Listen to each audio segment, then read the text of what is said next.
To Ministry Leadership. Today, we're going to be looking at the leader's journey of influence, how you get to where you are in your leadership journey. It goes all the way back to your very beginning, even before you were born. John Wesley called that prevenient grace. That you're even your grandchildren and your grandparents and those that went before them even and those that planted the church that you were raised in. You're part of a stream of something, but there's actually been a shaping of you as a leader throughout your entire life. And we're going to take a look at that, the journey of influence. This comes from a guy named Robert Clinton. Let me share my screen with you here as we'll look at the leader's journey of, of influence. Robert Clinton wrote a great book called The Making of a Leader. And I'll put a link to this, to like at least a synopsis of it in Canvas, so you can think about this as to like what has God done in your life to equip and train you. And sometimes even the painful things, or the difficult things that you've been through, they actually were part of your training. That was part of your education. um, so anyway, one thing that just this is during this season, we're going to be doing a time audit. And with the time audit, what I want you to do is to go look at your life in about 30-minute segments and try to do that over a period of time. You'll see that in the assignment. But pay attention to how you use your time.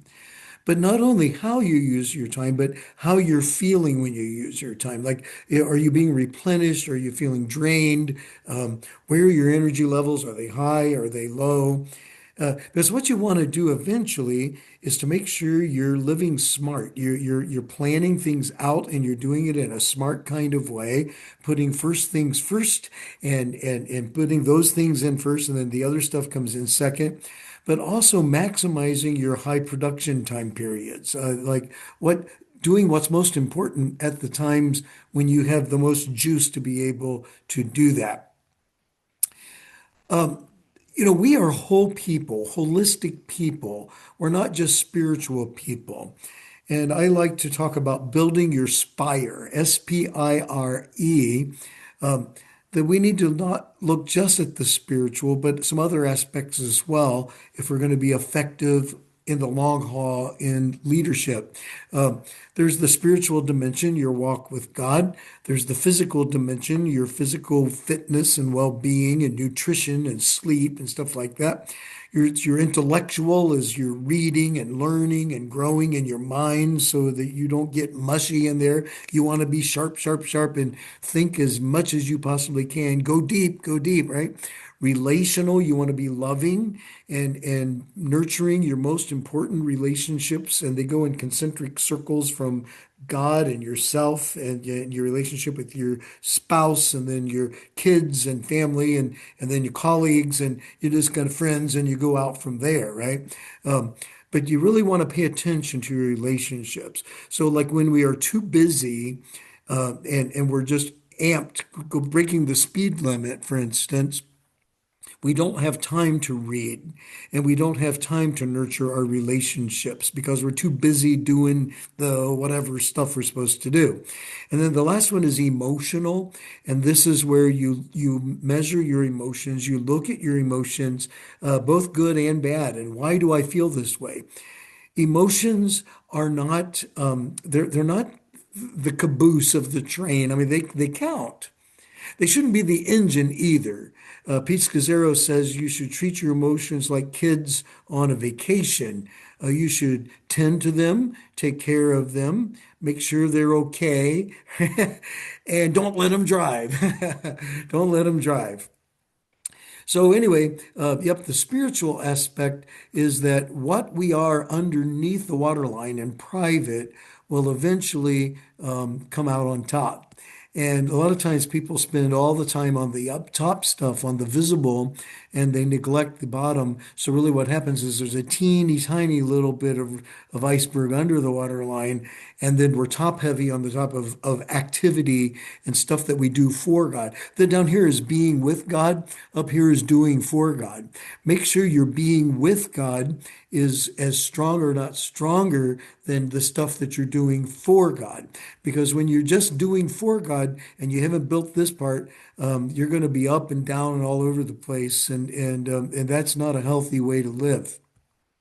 Spiritual. It takes two skis for spirituality: solitude and community. Um, Two keys: solitude and community. We need time alone and we need time with others. And we're wired more towards one than another. Extroverts love community and they don't like solitude that much. Introverts love solitude, they don't love community that much. But actually, we need both. And the ski that's our delight, the one that we love, that's not a spiritual discipline, that's a spiritual delight.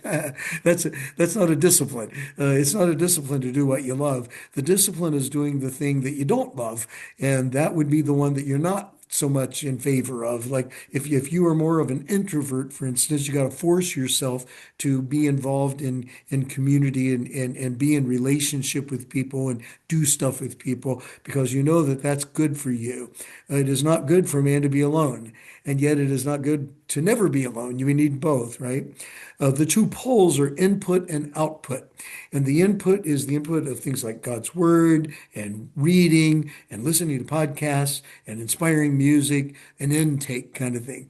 The output is what we give to others. So we're investing in others, we're pouring our lives out, we're giving them, taking care of them and meeting their needs, providing leadership, all that. So that's the output thing.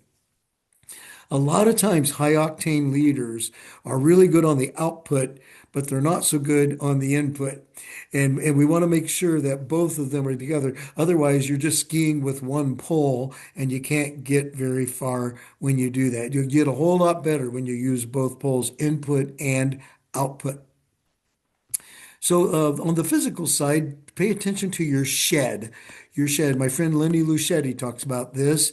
Uh, your sleep, your hobbies, your exercise, and your diet. What do you do with those things? Are you sleeping enough? Are you getting good sleep? By the way, being sleep deprived is about the same as drunk driving. By the way, if you're driving while you're sleep deprived, they said it's just about the same as if you're soused. So and like pastors wouldn't think of driving drunk, but they do think of driving sleep deprived. Um, what hobby do you have? What do you do just for fun that just energizes you and you're not on duty? You're unplugged. Uh, are you exercising? Are you taking care of your body? And are you eating the right kinds of foods? Um, what you put into your body before you're 75 um, will dictate what happens to your body after 75. Actually, it goes a lot earlier than that, but for sure, like you can't even build anything after 75. So you're making investments. You're making investments, and do that because like if you don't take care of it early, it's going to be really hard for you when you get really old. Intellectual is reading, go deep. Try to read as deep as you can. Read stuff that you wouldn't normally read. Like if you don't love theology that much, then read theology. Love God with your mind. Think, think, think. Now, if you love theology and you just are really great at that, well, then read something else. Read something that's different. Maybe it's something more poetic. Try to stretch it wide and go deep. Go deep. I always like to read like one of the top 20 New York Times bestsellers. I'm always trying to read one of those, either fiction or nonfiction, either one. I want to know what people are reading, what are they thinking, what ideas are out there. I don't have to agree with the stuff. You don't have to agree with everything to get that, but be looking and thinking and reading and exploring. Go deep intellectually. Otherwise, you're like this guy. He went. There was a thing that said, put your quarter in, you get your weight and your fortune. He puts a quarter in, steps on it, it comes out 20 pounds. And he's like, that's not right. So he steps off, puts another quarter in, steps on, gives 20 pounds. There's a little kid that's watching. He says, look, look, Mom, there's a hollow man. He's hollow. He's got to be hollow to weigh that much.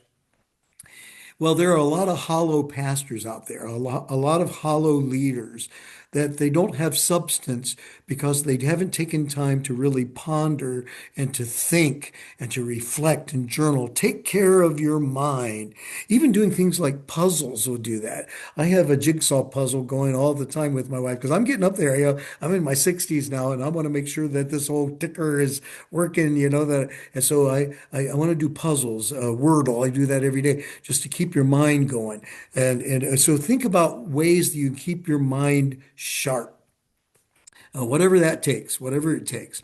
Relational, focus in on your relationships. The people that you love, the people that are closest to you, that's the most important. Are you nurturing that? If you don't know how your relationships are doing, ask your spouse how it's going. They'll tell you. They'll tell you. And then emotional is the last one. I think I already talked about that. Don't let the emotions drive. Pete Scazzero has a lot of good stuff on that on emotionally healthy spirituality. It has been life-changing for my wife Kathy and me, and I highly recommend that if you're not familiar with EHS. Um, so if you're emotionally stable and healthy, then you have good discernment. And when you have good discernment, then you're not gonna fall off the log into things, right? So like there are certain qualities that we might have, like say there's whoops yeah. Whoops, so like with love. If you fall off love this way, you're being selfish. If you love this way, you're subservient and enabling other people. Humility, you come off the log this way, you're full of pride. If you go off this way, you're degrading yourself. That's not good, either one of those. Courage, if you fall off this way, you're a coward. If you do this way, you're foolhardy. Temperance, if you fall off this way, you're licentious. You just kind of do whatever you want to do. If you fall off this way, you're overly strict and everything. So thinking helps you to navigate this so you find the middle pathway so you're not extreme in either way that takes you to the ditch on either side of the road. Think about life as a journey rather than as a destination, and leadership is about life. So that's a journey too, not a destination. I think I've done this with you already, but just to make sure, there's R plus L plus D. R on the left side, there's relationships. The L side is leadership. The D side is discipleship. Discipleship needs to be the base of the triangle. Don't let your leadership be the base. Don't let the relationships be the base. Out of your discipleship, that enriches your relationships and your leadership. When you do discipleship, you're loving God with all your heart. And therefore, you're able to love others as you love yourself. You're able to lead them well as well. Now, how do we measure things? How do we measure how we're doing and like our journey? How do we do that? One problem is souls defy measuring, and we shouldn't be measuring other people. But we can look at ourselves and look at our past and say, how am I growing? How am I stretching? What's going on inside of me as a leader? So there's this journey of faith a lot of times that happens. Um, but we begin by knowing about God. And yes, I love Jesus. Jesus is great.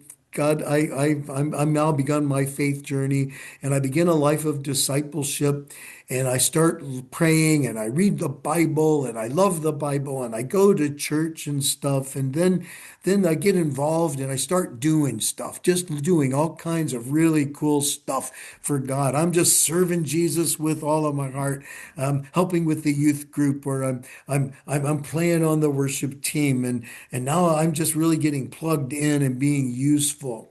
And a lot of times churches will get people to this spot that for them, that's the end goal, getting them plugged in, right? Getting them plugged in and getting them serving. Find your ministry, right? Discover your faith, discover your discipleship, discover your gift, your service. I mean, that's like sounds like a church membership class. But it's got to go deeper than that. And there's this. inner journey that we begin to take because we realize that this feels empty after a while, this productive life. We're doing stuff for Jesus, but we need to be with him. So this with himness that we had way up here, we kind of lose that because we get so busy doing stuff here. So we need to take this journey inward and we go deeper into our walk with God. But then something happens. Now, the wall might happen over here in the productive life that causes the journey inward. In fact, a lot of times that's where the wall hits. But eventually, all of us hit the wall. Boom. It's like we crash into the wall. And when we crash into the wall, what happens is things that they go the way we didn't expect. We thought it was going to be like this, and it becomes like that. People disappoint us. Leadership, they betray us. Followers that we thought were with us aren't with us. They turn on us.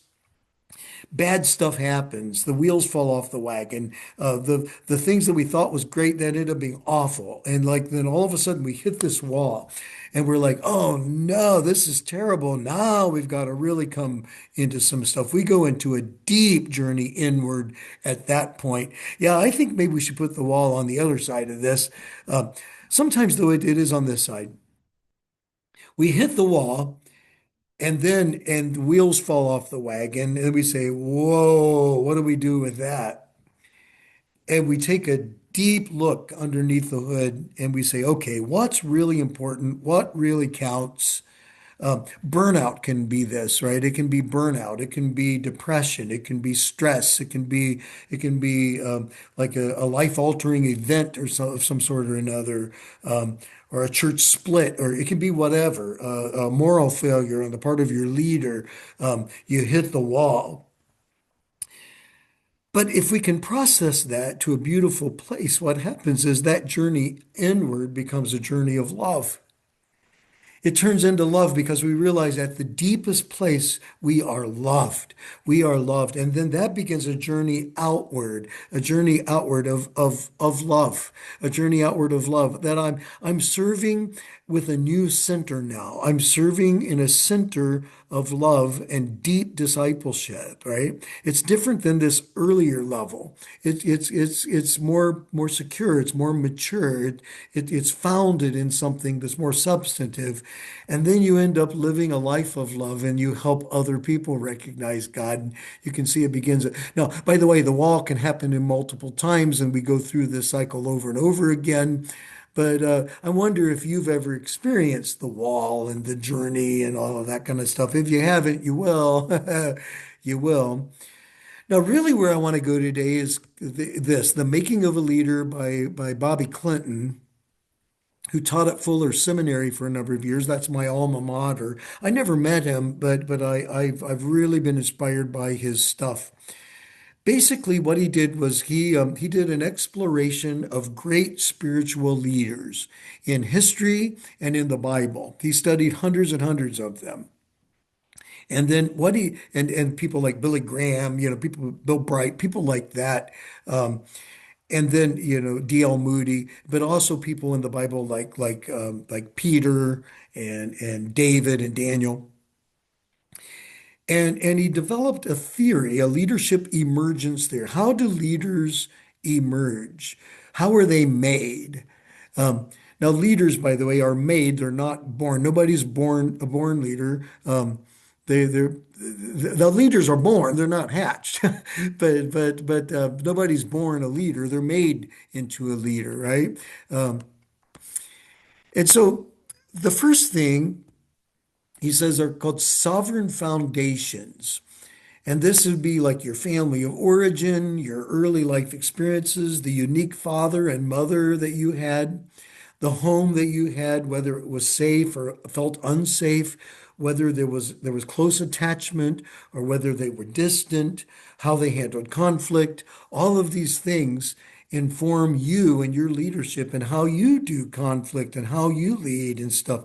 But these things were embedded in you early on, and it's a sovereign foundation. God knows exactly what he's doing, and he knew exactly what kind of early foundation you needed to form you into the leader he wants you to be. From there, we have inner life growth. And inner life growth is where we begin to grow as a person. We grow in our faith. We give our life to Jesus. We grow in our walk with the Lord. We grow in our prayer life.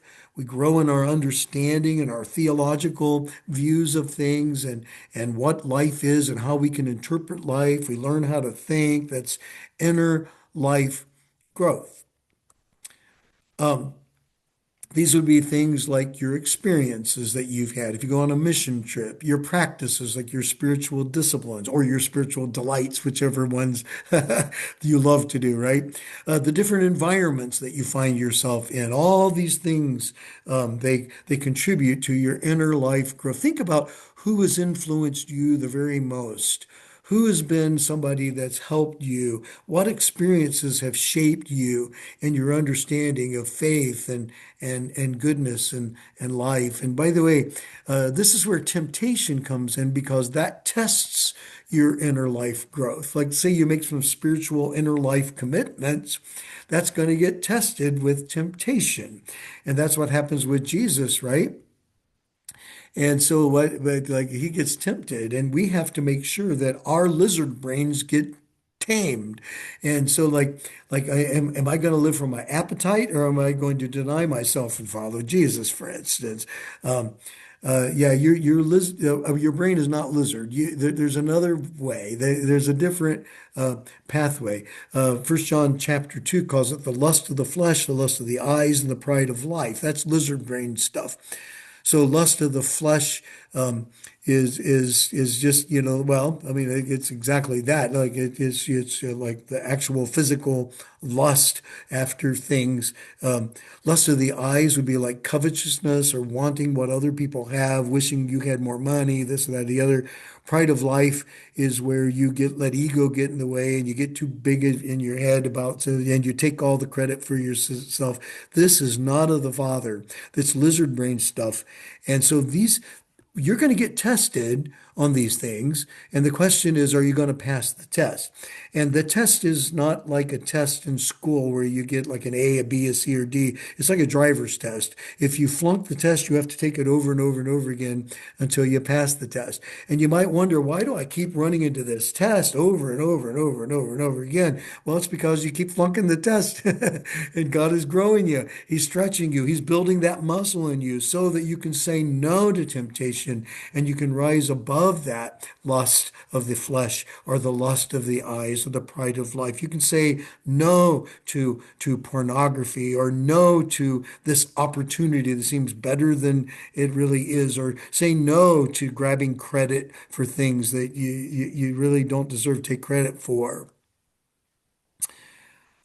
This is what Jesus had to deal with. The lust of the flesh, fulfill the urge. That was the urge to eat. The lust of the eyes, to impress the crowd, to jump off the temple and fly. You can fly, you can fly, you can fly. Pride of life, he says, I'll give you everything if you just fall down and worship me. Jesus says, no, no, no, no. I don't need to control the minions. I've already have dominion, right? Man, this is true for us. We have to struggle against fulfilling the urge, impressing the crowd, and controlling the minions. Um, Jesus shows us how to do that. He fights it with Scripture. He fights it with the Word. So he is so saturated with the Word because he's done this inner life growth of feeding himself in the Word that he has a good word to go back to the devil. The devil actually uses the Word to try to twist him up, but Jesus, he's too smart for that. And so are you. So are you. By the way, controlling the minions, this is one of the biggest temptations of pastors. It's called pastoral narcissism, where you think everything revolves around you. And so you end up building your whole ministry around yourself, and you don't even a lot of times past pastoral narcissism is something that the person that's infected with it doesn't even know they've got it. Other people see it in them. And so like if you're not sure, like am I being narcissistic? Am I putting myself too much? Am I putting the Burger King crown? Am I trying to wear that? Talk to your spouse about that. Ask your spouse What do you think? Uh, Now, if you're not married, then ask somebody who knows you well. Ask your mom.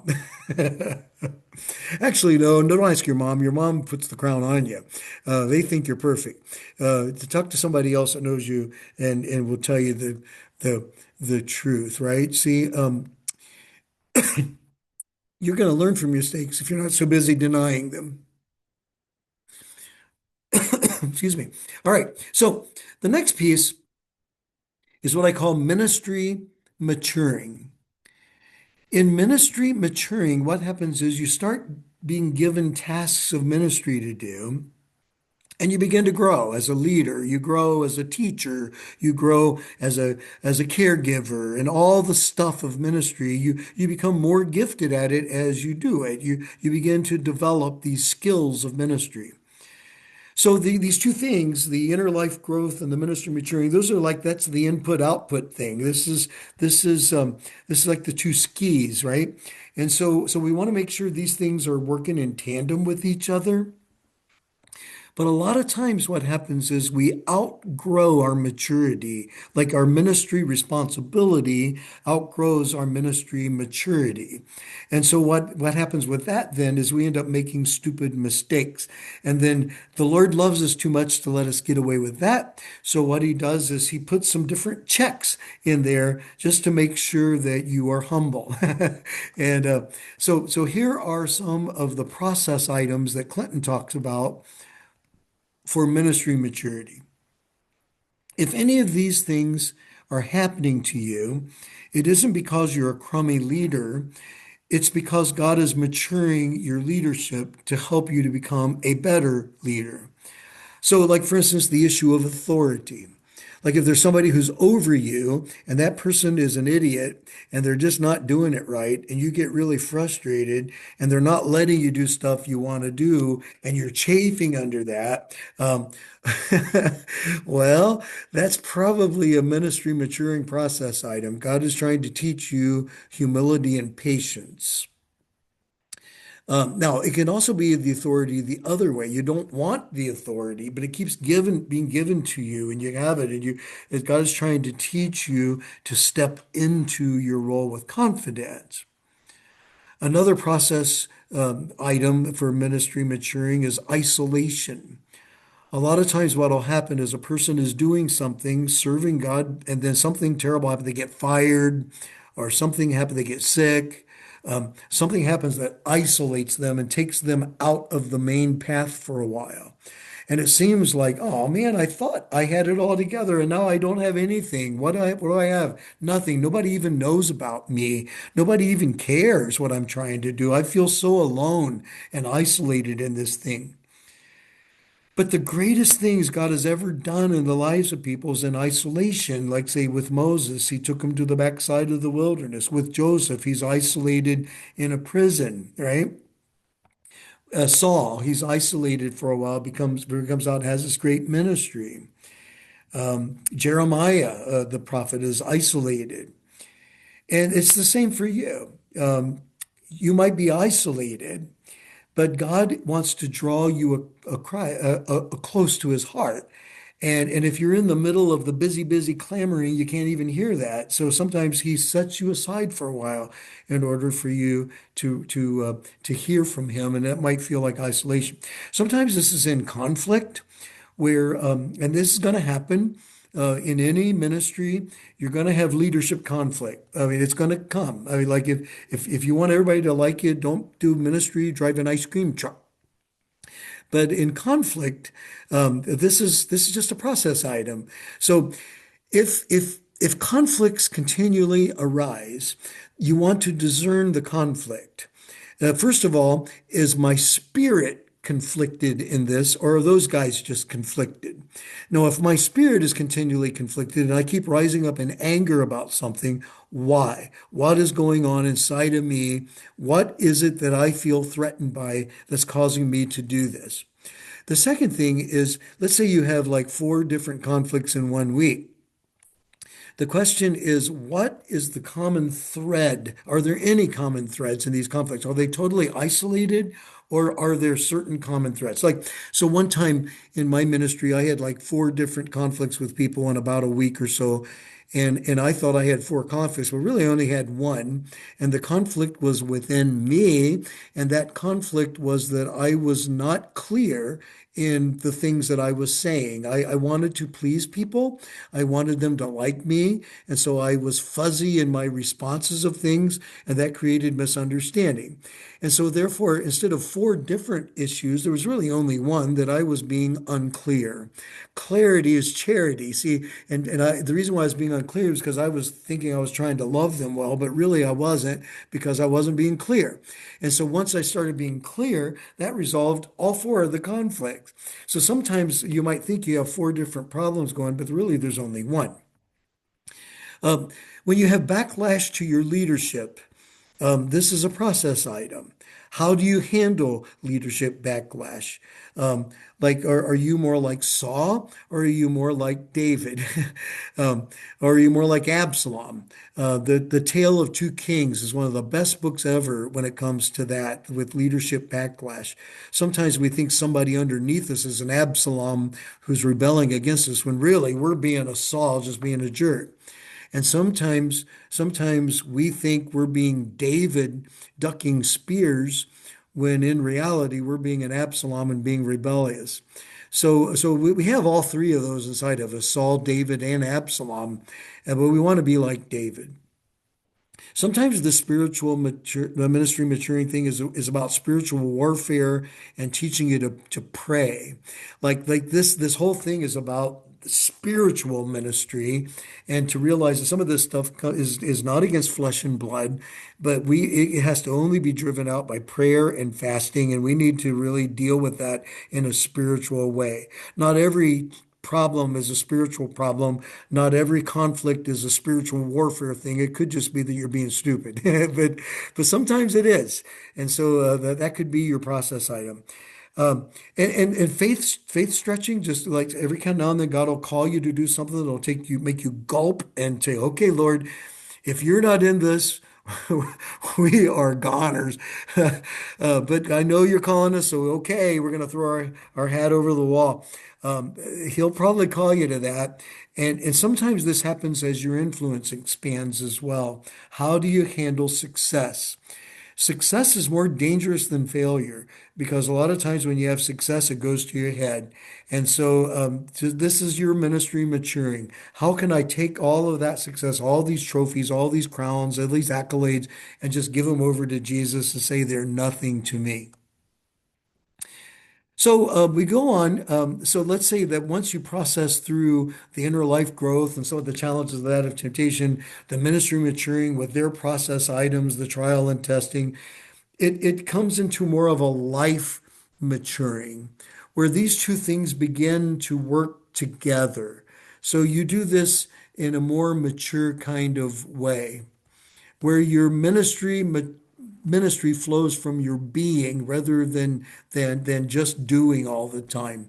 You're defining your wedge, what you're best at. So you're using the best use of your gifting. You become a steward of your influence. And the greater you go in leadership, the higher levels of leadership, the more influence you have. And that's a very dangerous thing, right? To have great influence, because you can influence people in a bad way. So you want to be good stewards of the influence. That influence belongs to God.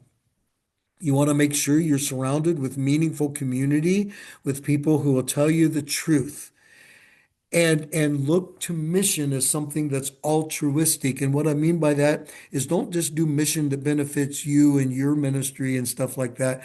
Look for ways to serve that totally doesn't have anything to do with whether that grows your ministry or not. Do something outside, hidden, underneath. That shows your genuine heart. If it's all about just stuff that's going to feed your ministry, then it could be self-serving and you don't even realize that. So these are life maturing process items. Eventually, you come to a place of convergence where all of this comes together, and that's a beautiful, beautiful spot. It's a beautiful spot when things converge. This doesn't happen until later in your life, so don't expect it's going to happen right away. You might have moments of convergence, but a life of convergence takes a life. It takes a lifetime. With convergence, you have nothing to prove, nothing to lose, nothing to hide. I think of my good friend Ken Dill with this. He doesn't have to prove anything. Yeah, he doesn't have to lose anything. There's nothing in I. I'm just going to be myself. I don't have to pretend. I'll just be me. If you don't like that, tough. I'm just going to be me, and I'm going to do the best I can. I'm going to live a life of love, but I'm not going to like take on the world's problems on my own shoulders. I'm not going to get all stressed and anxious and uptight about everything, because I don't have anything to prove. That's convergence. And eventually you get to old age and you come to one final place. It's called afterglow. And in afterglow, this is where your ministry is just who you are. You don't have to even do anything. You just live in the afterglow of that. So like I met Bill Bright one time, who founded Campus Crusade for Christ. And he was old by then. It was just living in the afterglow. What a beautiful thing. He prayed for me and a group of pastors, and it meant so much to us. Bob Black is that. I call him Yoda. I thought he's like that. Yoda's afterglow. Yeah, methinks you will teach church history to you, I will, says Bob Black. But he doesn't even have to do anything. Just Bob being Bob is afterglow, right? I converged that with Chat GPT. This is Bob, Bob Yoda. I just thought you'd like that. Joanne Lyon is another person who just lived in the afterglow. I mean, she's now the general superintendent emeritus of the Wesleyan Church. I don't know how many years the Lord has left on earth for her. She's in her 80s, but she just lives in the afterglow. She makes herself available. A day or two ago, I heard she was going to set up a Zoom appointment with one of my students just because they want to talk to her. And she said, "Of course, I'd be glad to do that." And there's Joanna's Yoda. Live in the afterglow, live in the afterglow. So, real quick, you take John Wesley, for example, take his life and you can run it through that filter, or you can take some of these other people like Saul, David, Joseph, Esther, Mary, Moses, Paul, and run them through the whole thing. And you see, like John Wesley, raised in a parsonage, he was taught spiritual disciplines and things, taught how to fast and all that. He began to pray and read the Bible and all that kind of stuff, and he started doing ministry and stuff, but boy, he ran into some major backlashes, and he ran into issues here too. And he really failed early in his life in his ministry because he kept flunking those tests here. But eventually his heart was strangely warmed. He began to work. His life began to mature as he began to live by faith and not by sight. That his doing came out of his being, and it all converged into his movement called Methodism that ended up reaching many, many people for Christ. And England ended up having a revival rather than a revolution. And then he ended up living in the afterglow as an old man, just going around and blessing everybody. Think about this for your life. There's an assignment where you're supposed to go and walk through this as you think about your own life. Um, how does this work? How does this play out for you? So that is the question. That's the big question. I think it's significant. It's probably one of the most important things you got to figure out about your leadership. Well, thanks and God bless you, and we'll catch up next time.